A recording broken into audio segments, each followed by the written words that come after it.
Everyone, welcome to my YouTube channel. तो कल ना मैं 36 नंबर क्वेश्चन तक बताई थी। आज मैं 37 से स्टार्ट करती हूँ। और ये जो है ना वो घटना चक्र हिस्ट्री का जितने भी इम्पोर्टेंट क्वेश्चन है मॉडर्न हिस्ट्री का, सबसे पहले मैं वो करा रही हूँ। उसके बाद मैं एंशिएंट भी और मिडाइवल भी कराऊंगी। उसके बाद मैं ज्योग्राफी साइंस एंड घटना चक्र का साइंस भी मैं सब कुछ करवाऊंगी। तो आप लोग वीडियो पे बने रहें और ये सब कुछ अगर आपको करना है तो मेरे चैनल से जुड़ जाएं। तो 37 नंबर क्वेश्चन जो है, महात्मा गांधी के साथ निम्न मुसलमानों में से किसने बाल गंगाधर तिलक की अर्थी उठाई थी? इसका राइट आंसर हो जाएगा शौकत अली, ऑप्शन ए।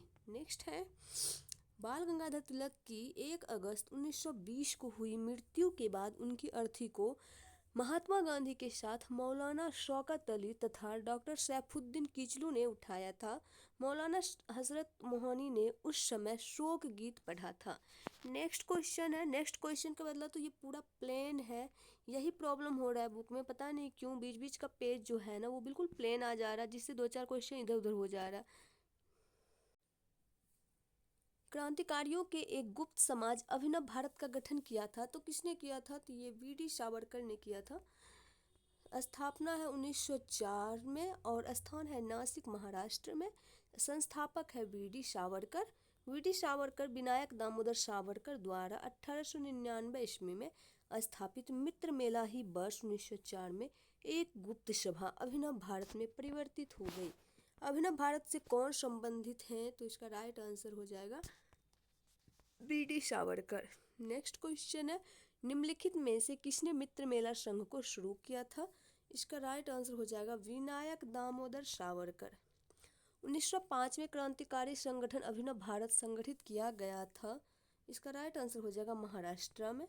क्रांतिकारी संगठन अभिनव भारत वी.डी. सावरकर द्वारा महाराष्ट्र में संगठित किया गया था, परंतु इसे वर्ष 1904 में संगठित किया गया था, न कि 1905 में। नेक्स्ट क्वेश्चन है, निम्नलिखित में से किसने क्रांतिकारियों के संगठन अभिनव भारत को संगठित किया था? तो इसका राइट आंसर विनायक दामोदर सावरकर होगा। वी.डी. सावरकर द्वारा स्थापित गुप्त संगठन था, कौन था? अभिनव भारत। नेक्स्ट क्वेश्चन है, अभिनव भारत नामक अंग्रेज विरोधी संगठन की स्थापना की थी, तो वी.डी. सावरकर ने। नेक्स्ट क्वेश्चन है, सन 1906 में लंदन में अभिनव भारत सोसाइटी की स्थापना किसने की थी? तो Vinayak Damodar Savarkar, option A. Next है, 1906 में लंदन में पहुंचने पर विनायक दामोदर सावरकर ने वहां इंडिया हाउस में अभिनव भारत सोसाइटी की शाखा स्थापित की। नेक्स्ट है, निम्नलिखित कथनों में से कौन से कथन वी.डी. सावरकर के बारे में सही है? उन्होंने अभिनव भारत नामक क्रांतिकारी संगठन की स्थापना की। भारतीय राष्ट्रवादियों को प्रेरित करने के उद्देश्य से उन्होंने मैजनी की जीवनी लिखी। उन्होंने भारत का स्वतंत्रता संग्राम 1857 नामक पुस्तक लिखी, जो 1857 के विद्रोह का एक राष्ट्रवादी दृष्टिकोण प्रदान करती है। ब्रिटिश कैद से मुक्त होने के लिए वे एक चलते जहाज से कूद पड़े। वैसे इसका राइट आंसर हो जाएगा ए। 1, 2, 3, 4 सभी सही है। वी.डी. सावरकर तथा गणेश सावरकर ने मित्र मेला नामक संगठन शुरू किया। वर्ष 1904 में मित्र मेला के 200 सदस्य नासिक में एकत्र हुए तथा सावरकर ने मित्र मेला का नाम बदलकर अभिनव भारत करने की घोषणा की। सावरकर ने 28 सितंबर 1906 को मैजनी की जीवनी को पूरा किया। उन्होंने भारत का स्वतंत्रता संग्राम 1857 नामक पुस्तक लिखी। सावरकर को इंग्लैंड से भारत एस.एस. मोरिया नामक जहाज से लाया जा रहा था। जब 8 जुलाई 1910 को जहाज मॉर्सेलस बंदरगाह पहुंचा तो ब्रिटिश कैद से मुक्त होने के लिए वह चलते जहाज से कूद पड़े, परंतु सावरकर पुनः गिरफ्तार कर लिए गए। हेडगेवार ने किस वर्ष राष्ट्रीय स्वयंसेवक संघ की स्थापना की? इसका राइट आंसर हो जाएगा 1925। 27 सितंबर 1925 को केशव बलिराम हेडगेवार ने राष्ट्रीय स्वयंसेवक संघ की स्थापना की थी। इसका मुख्यालय नागपुर में स्थित है। युगांतर पार्टी का नेतृत्व किया था, तो इसका राइट आंसर हो जाएगा जतीन्द्र नाथ मुखर्जी। जतीन्द्र नाथ मुखर्जी बंगाल के क्रांतिकारी थे। वे विवेकानंद और अरविंद घोष के निष्ठावान अनुयायी और युगांतर अनुशीलन समिति तथा गदर पार्टी सरीखी क्रांतिकारी समितियों के सक्रिय सदस्य रहे थे। ये बाघा जतीन के नाम से जाने जाते थे। नेक्स्ट क्वेश्चन है, वह कौन थे जिन्होंने अनुशीलन समिति की स्थापना की थी? तो इसका राइट आंसर हो जाएगा पी मित्र। नेक्स्ट है, पटना में 1913 में अनुशीलन समिति की एक शाखा की स्थापना किसने की थी? तो सचिंद्र सान्याल। पटना के अनुशीलन समिति की शाखा की स्थापना सचिंद्र नाथ सान्याल ने की थी। बनारस षड्यंत्र केस के तहत उन्हें काला पानी की सजा मिली। उन्होंने बंदी जीवा पुस्तक का लेखन किया। 1913 में पटना में अनुशीलन समिति की एक शाखा की स्थापना किसने की थी? तो इसका राइट आंसर जो हो जाएगा सचिंद्र नाथ सान्याल। बरिंद्र कुमार घोष के क्रियाकलापों ने एक गुप्त क्रांतिकारी संगठन को बंगाल में जन्म दिया। तो वो हो जाएगा अनुशीलन समिति। बरिंद्र घोष किससे संबद्ध थे? तो इसका राइट आंसर हो जाएगा अनुशीलन समिति से। अनुशीलन समिति क्या थी? एक क्रांतिकारी संगठन। बरिंद्र घोष का संबंध अनुशीलन समिति से था। यह एक क्रांतिकारी संगठन था। बरिंद्र घोष निम्नलिखित में से किससे जुड़े हुए थे? इसका राइट आंसर हो जाएगा अनुशीलन समिति से। बाल गंगाधर तिलक को लोकमान विशेषण कब दिया गया? इसका राइट आंसर हो जाएगा क्रांतिकारी आंदोलन। नेक्स्ट है, जून 1897 में चापेकर बंधुओं ने पूना की प्लेग कमेटी के अध्यक्ष रैंड और लेफ्टिनेंट आस्ट की हत्या कर दी थी। रैंड की हत्या को लेकर यह आरोप लगाया गया कि तिलक के नेतृत्व में पूना के ब्राह्मणों ने यह साजिश की थी। जुलाई 1897 में तिलक को भारतीय दंड संहिता की धारा 124 के एक के तहत राजद्रोह के आरोप में गिरफ्तार कर लिया गया तथा उन पर मुकदमा चलाकर उन्हें 18 महीने की कैद की सजा दी गई, जिसका देश भर में भारी विरोध हुआ।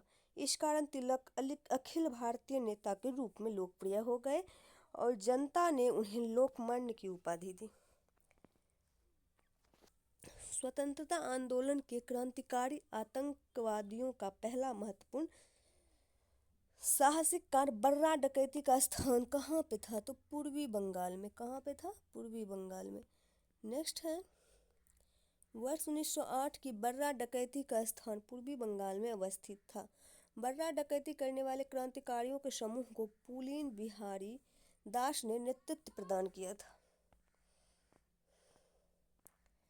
मुजफ्फरपुर में किंग्सफोर्ड की हत्या का प्रयास कब किया गया? तो 1908 में।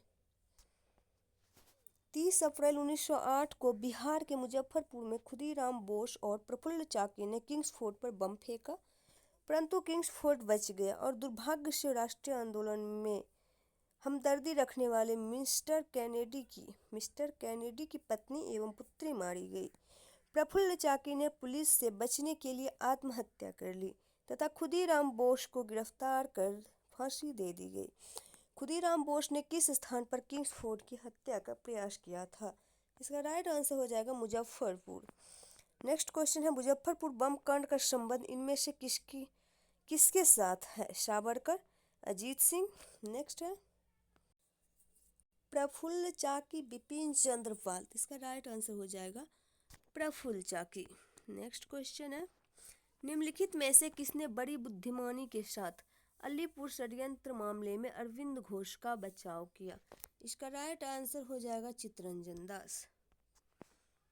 अलीपुर षड्यंत्र मामले में अरविंद घोष और उनके भाई बरिंद्र घोष सहित 39 लोग अवैध हथियार रखने के आरोप में गिरफ्तार हुए थे। इस मामले में 17 लोगों को सजा हुई थी, परंतु अरविंद घोष रिहा कर दिए गए थे। इस मामले में अरविंद घोष का बचाव एड़ी चोटी का जोर लगाकर चित्तरंजन दास ने किया था।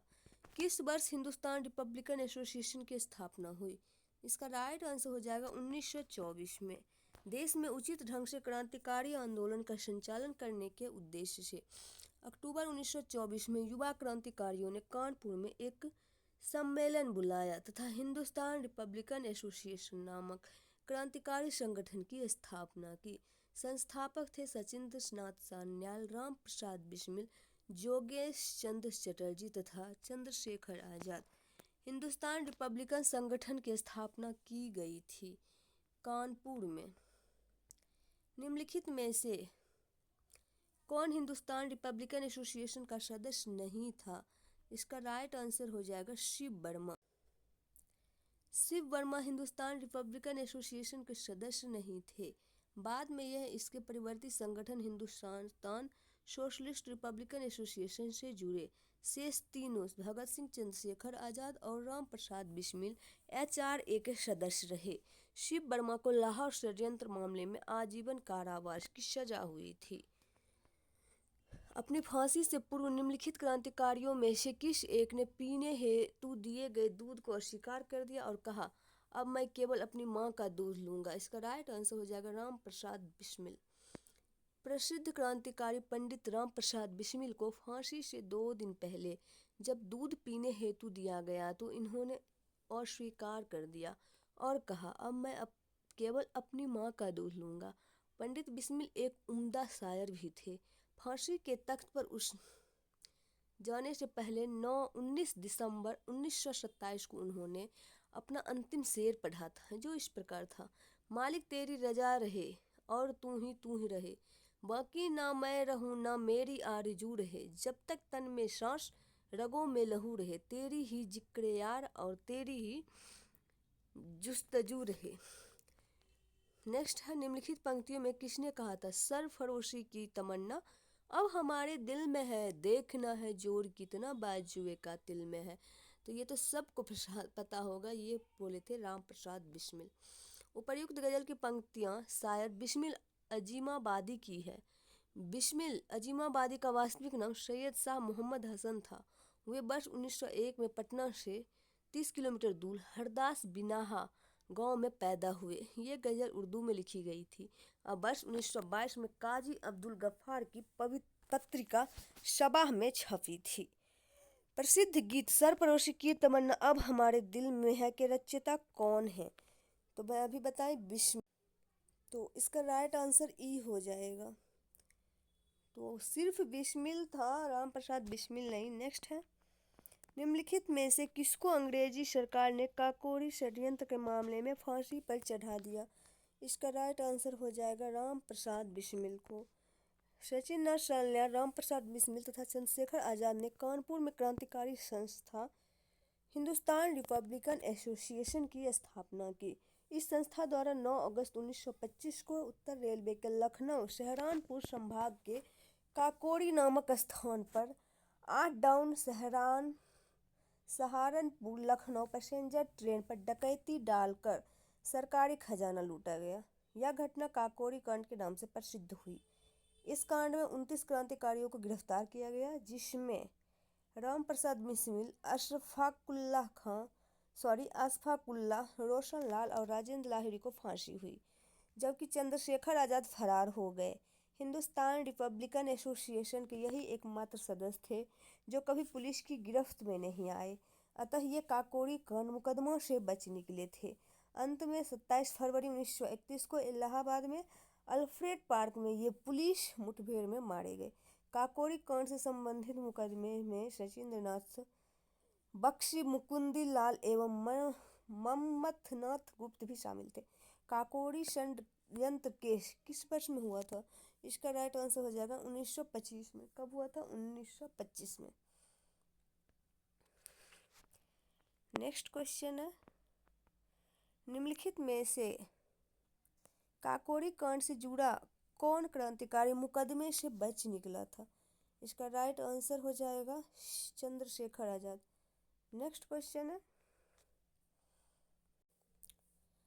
निम्नलिखित में से वह कौन था जो काकोरी षड्यंत्र कांड में फांसी की सजा से बच गया था? तो वो हो जाएगा चंद्रशेखर आजाद। काकोरी ट्रेन डकैती कांड में किन क्रांतिकारियों को फांसी की सजा दी गई? तो इसका राइट आंसर हो जाएगा राम प्रसाद बिस्मिल और अशफाकुल्लाह।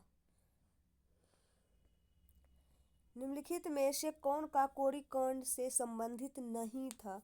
इसका राइट आंसर हो जाएगा सूर्यसेन। क्या हो जाएगा? सूर्यसेन। सूर्यसेन काकोरी कांड से संबंधित नहीं थे। दिए गए विकल्पों में अन्य सभी काकोरी कांड से संबंधित थे। निम्नलिखित क्रांतिकारियों में से कौन काकोरी षड्यंत्र केस से जुड़ा नहीं है? तो वो हो जाएगा भगत सिंह। भगत सिंह जो हैं वो काकोरी षड्यंत्र केस से जुड़े नहीं थे। निम्नलिखित में कौन काकोरी कांड मुकदमे में सरकारी वकील थे? तो वो हो जाएगा जगत नारायण मुल्ला, ऑप्शन बी। नेक्स्ट क्वेश्चन है, काकोरी कांड को अंजाम हिंदुस्तान रिपब्लिकन एसोसिएशन HRA द्वारा दिया गया। इस कांड में कई लोग पकड़े गए और उन पर मुकदमा चलाया गया। सरकार की ओर से पैरवी के लिए जगत नारायण मुल्ला को नियुक्त किया गया और अभियुक्तों की ओर से सरकार ने लक्ष्मी शंकर मिश्र, केसी दत्त और जयकरण नाथ मिश्र को नियुक्त किया। अभियुक्तों की मांग थी कि उच्च कोटि के वकीलों को सरकार नियुक्त करे, परंतु सरकार का निर्णय अंतिम था। निम्न में से कौन एक 1924 के कानपुर षड्यंत्र मामले में शामिल नहीं थे? तो इसका राइट आंसर हो जाएगा M.A. Ansari, option D. Communist आंदोलन की शक्ति एवं बढ़ते प्रभाव को रोकने के लिए कानपुर में एक षड्यंत्र को आधार बनाकर कुछ कम्युनिस्टों पर मुकदमा चलाया गया। यह मुकदमा कानपुर षड्यंत्र के नाम से प्रसिद्ध है। इनमें M.N. रॉय, श्रीपाद अमृत डांगे, नलिनी गुप्ता, मुजफ्फर अहमद, शौकत उस्मानी, गुलाम शौकत हुसैन, रामचरण लाल शर्मा और सिंगार वेलू चेट्टियार पर मुकदमा चला। किसने कहा था? दरो दीवार पे हसरत की नज़र करते हैं, खुश रहो अहले वतन हम तो सफ़र करते हैं। तो ये बोले थे वाजिद अली शाह, ऑप्शन डी। उपर्युक्त पंक्ति अवध के आखिरी नवाब वाजिद अली शाह की है। भारतीय क्रांतिकारियों द्वारा इस नज्म का प्रयोग जेल में बंदी रहने के दौरान तथा फांसी दिए जाने पर किया गया था। हिंदुस्तान सोशलिस्ट रिपब्लिकन एसोसिएशन गठित की गई थी तो किसके द्वारा? चंद्रशेखर आजाद द्वारा। नेक्स्ट क्वेश्चन, सितंबर 1928 में चंद्रशेखर आजाद के नेतृत्व में दिल्ली के फिरोज शाह कोटला मैदान में हिंदुस्तान सोशलिस्ट रिपब्लिकन एसोसिएशन की स्थापना हुई। इसका उद्देश्य भारत में एक समाजवादी गणतंत्रवादी राज्य की स्थापना करना था। साइमन कमीशन के विरोध के समय लाला लाजपत राय पर लाठियों से प्रहार करने वाले सहायक पुलिस अधीक्षक सॉन्डर्स की दिसंबर 1928 में भगत सिंह, चंद्रशेखर आजाद तथा राजगुरु द्वारा की गई हत्या इस संगठन की पहली क्रांतिकारी गतिविधि थी।